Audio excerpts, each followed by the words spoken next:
साथियों नमस्कार, मैं गणेश शर्मा एथिका एजुटेक में आपका स्वागत अभिनंदन करता हूं। साथियों, मैं आरएस मेंस के सिलेबस की कड़ी में आज चौथा और अंतिम पेपर की रणनीति आपको बताने जा रहा हूं कि उसमें आपको क्या पढ़ना है, कैसे पढ़ना है, किस तरीके से आप नंबर ला सकते हैं। 100+ अंक की रणनीति आपकी क्या होनी चाहिए। साथियों, ये जो चौथा पेपर है, ये चौथा पेपर 200 अंक का है।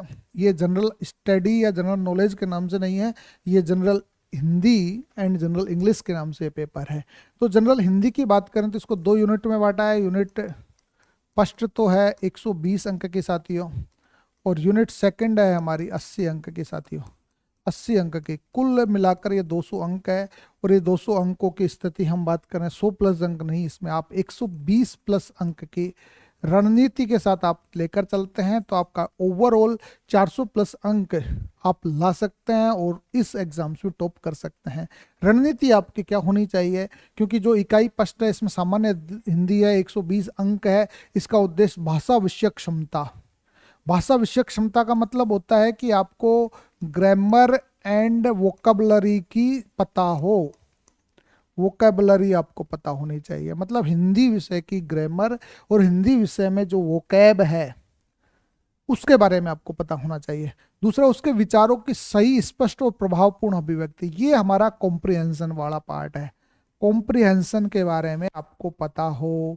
कॉम्प्रिहेंशन का पता ही नहीं होना चाहिए, आप एक्सप्रेस भी आप अपने शब्दों में सही, सटीक और प्रभावी ढंग से कर सके, उनको नंबर दिए जाएंगे। इसी बात का टेस्ट ये चौथा पेपर की हिंदी यूनिट करती है। तो इसमें हमने 3 भाग है इसका। पेपर फर्स्ट का जो हिंदी है, इस हिंदी 120 को 3 भागों में बांट रखा है।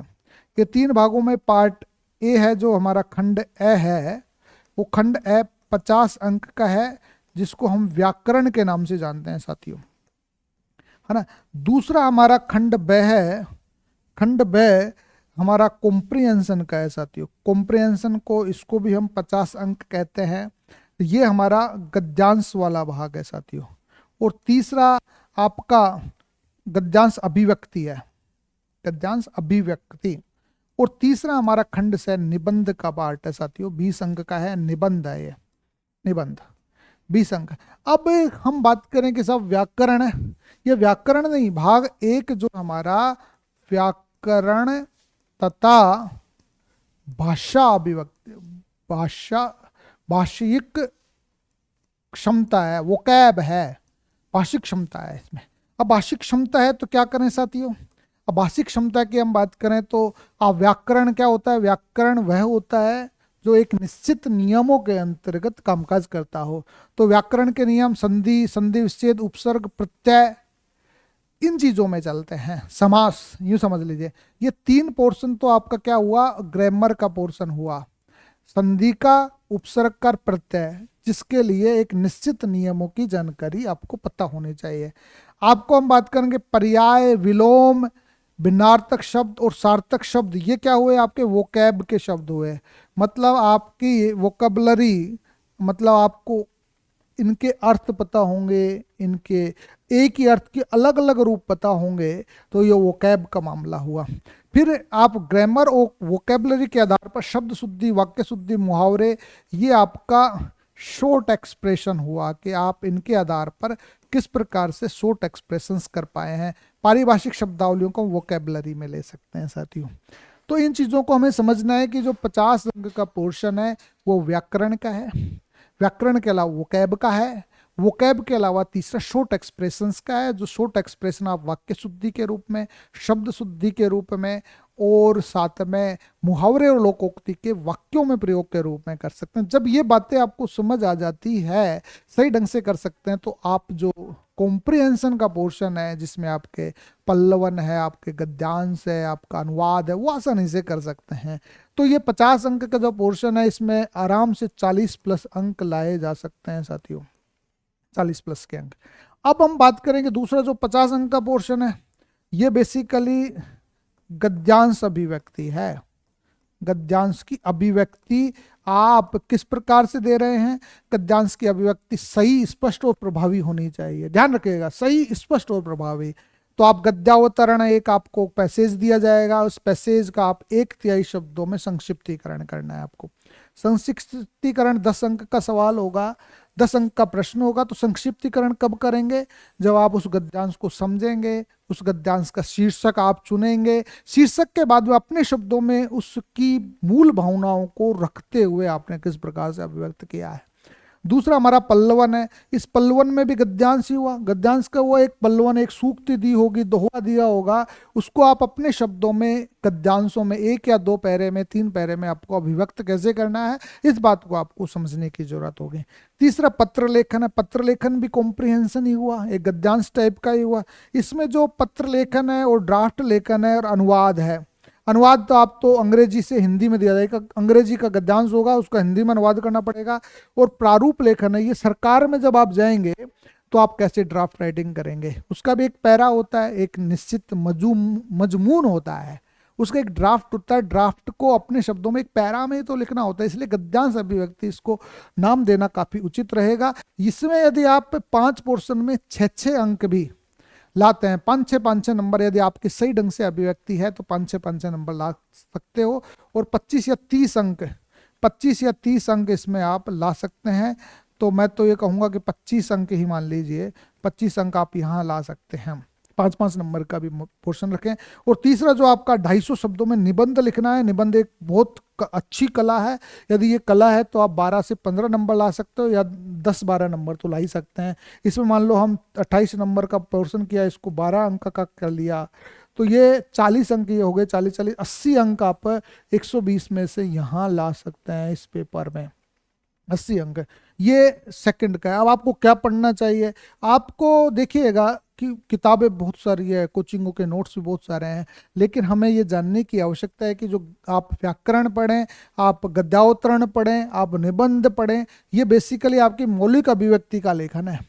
अब मौलिक अभिव्यक्ति कब आएगी? जब आप आरबीएसई की एक व्याकरण की किताब चलती थी रचना प्रबोध के नाम से, रचना प्रबोध आप पढ़ लीजिएगा, और आप अपने जीवन में अभी तक 12th तक तो आपने पढ़ाई था, 9 से 12th तक एक किताब चलती थी हिंदी व्याकरण की, जिस हिंदी व्याकरण में आपके पत्र लेखन भी है, निबंध भी है और व्याकरण के सारा पोर्शन है, उसको बार बार आप पढ़िएगा और उससे जुड़े हुए जो अर्थ हैं, शब्द हैं, इनको अलग अलग से अपनी वोकैब डेवलप कीजिएगा, तो आसानी से आप उत्तर दे सकते हैं, पहला पोर्शन आपका तैयार हो सकता है। मैं ज़्यादा नहीं बताऊंगा, यदि आप और अच्छा चाहते हो कि और अच्छी तरीके से, हमने बहुत सारे उसका वो कर रखा है, तो आप एथिका के नोट्स भी आप हमसे ले सकते हो, लेकिन कब मिलेगा? जब आप रचना प्रबोध किताब को पहले आप पढ़ेंगे, आरबीएससी की किताब को आप पढ़ेंगे, तभी जाकर हम हमारे नोट्सों को उपलब्ध करा पाएंगे।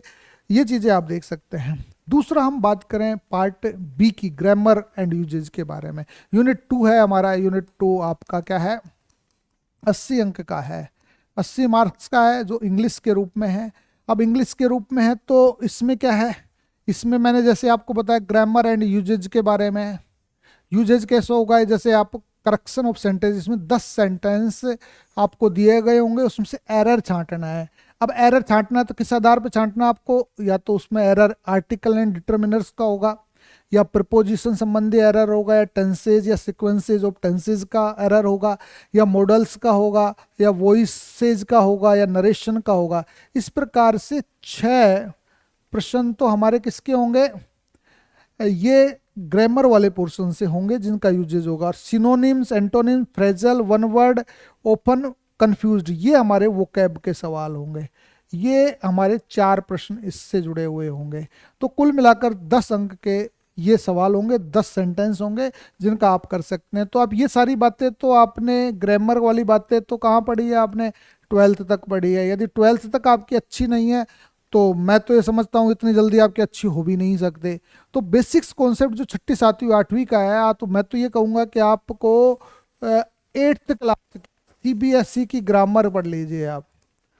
यदि आप उस सीबीएसई की ग्रामर पढ़ लेंगे, बिल्कुल बच्चों जैसी ग्रामर है, तो आसानी से आप कर सकते हैं। और वोकैब की बात है, अब वोकैब इतने जोरदार वोकैबलरी हमने एग्जाम्स के पॉइंट ऑफ व्यू से बनाए हैं, ताकि आप प्रशासनिक जीवन में, दैनिक जीवन में और एग्जाम पॉइंट ऑफ व्यू से भी, शैक्षणिक जीवन में भी आप इन वोकैब का यूज करते हैं तो आगे चलकर आप कंप्रेंशन कर सकते हैं। आप हमें टेलीग्राम चैनल पर जाकर वोकैबलरी जो हमने बनाई है उसको आप कह सकते हैं, बिल्कुल सरल भाषा में हमने वोकैबलरी बनाई है। आपके ग्रामर का पोर्शन, आप ग्रामर 8th क्लास की से आप कर सकते हैं, या 10 में से आप आसानी से 5 या 6 अंक ला सकते हैं। मैं हिंदी मीडियम वाले बच्चे की बात कर रहा हूँ, अंग्रेजी वाला तो 8 या 10 नंबर लेके आएगा, हिंदी मीडियम के पॉइंट ऑफ व्यू से बात कर रहा हूँ।